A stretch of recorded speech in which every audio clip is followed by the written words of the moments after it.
শিবধাম। জয় শিবধাম। কোথা থেকে আসছেন? বাঁকুড়া থেকে। কি নাম আপনার? পৃথ্বীরাজ পণ্ডা। আচ্ছা, তো ধামের সাথে কতদিন যুক্ত? 1.5 বছরের উপর। আচ্ছা, তো কি উপকার পেয়েছেন ধাম থেকে?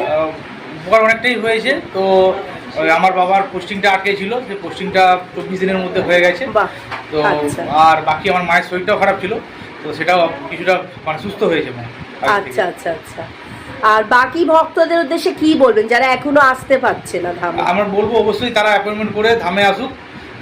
ধামে যে অ্যাপয়েন্টমেন্ট নাম্বারগুলি দেওয়া আছে সেখানে হোয়াটসঅ্যাপ করুক তারা, এবং অ্যাপয়েন্টমেন্ট করে তারা ধামে আসুক, এবং ধামে এলে অবশ্যই কৃপা পাবে তারা। ধাম থেকে তাহলে কি মনের ইচ্ছা পূর্ণ হয়? অবশ্যই অবশ্যই। আচ্ছা, জয় শিবধাম, জয় গুরু পীরানন্দের জয়। জয় শিবধাম। জয় শিবধাম। থেকে আসছেন?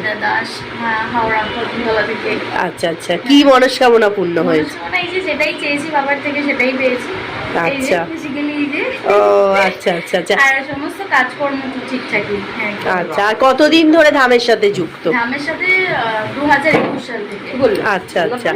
আর বাকি ভক্তদের উদ্দেশ্যে কি বলবেন যারা এখনো আসতে পারছে না? আমি আগেও আমার পূর্ণ হয়েছে কাজ, আমি এসে বলেছি, আবারও এসে বলছি যে এক মনের একটা বিশ্বাস থাকলে বাবা আছেন।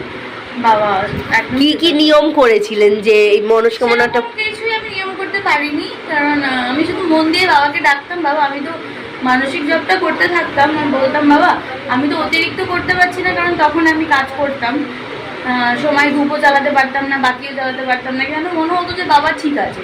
যবে থেকে ডাকতে শুরু করেছি মনে হতো যেন আমার সাথে কেউ আছে, আমি একা নেই। মানে সবটা আমার যে মানে এই যে আমার মানে যখন ছিল আমি প্রেগনেন্ট ছিলাম কোনো রকম কষ্ট না, ও যখন হয়েছে কোনো রকম কষ্ট নেই, আজও কোনো রকম কষ্ট নেই, মানে রিল্যাক্স কোনো শরীর। আমি সব কাজ করেছি, আমি যেদিনকে যেটা চেয়েছিলেন সেটাই আপনার পূর্ণ হয়েছে, তাই তো? হ্যাঁ হ্যাঁ হ্যাঁ। তাহলে ধাম থেকে মনের ইচ্ছা পূর্ণ হয় অসম্ভব ভাবে। আচ্ছা, জয় শিবধাম, জয় গুরু পীরানন্দ। একটু মুখটা দেখাও। জয় শিবধাম। জয় শিব।